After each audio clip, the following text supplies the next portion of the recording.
this is probably the last time you will see this studio right here, this setup. By the time you're watching this video, I will have sold everything and left my apartment, left my friends and family, and moved out of Canada. It's just time to do something different. So I figured, why not do a quick tour of my setup here, because the gear that I use and my setup is very simple and it's very, very cheap.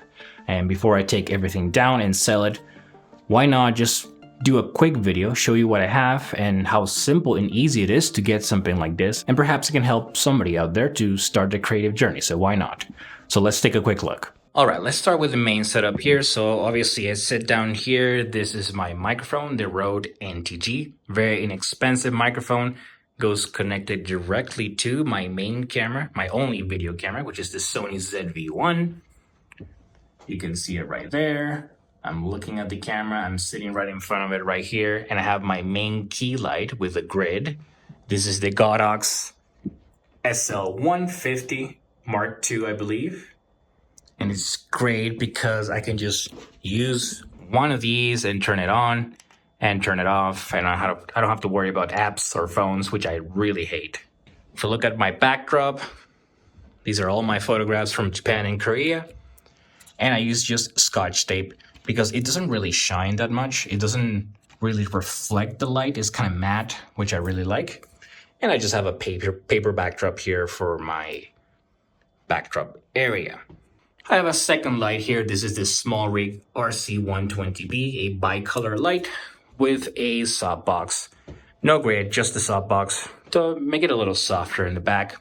And it's a different color temperature. This is, I think, 3200 Kelvin or 2700 Kelvin, I believe. And the main light is 5600 Kelvin, so daylight balanced. For my over-the-top camera, I just have a cheap IKEA table with a black paper backdrop. And I just usually put my camera like this. And that's all. That's literally all you need. A couple stands, one good microphone or decent microphone, one light, and one camera. And that's it. Alright, as you just saw, the gear that I use is very simple and very affordable as well. You don't need the latest and greatest, you don't need to spend too much.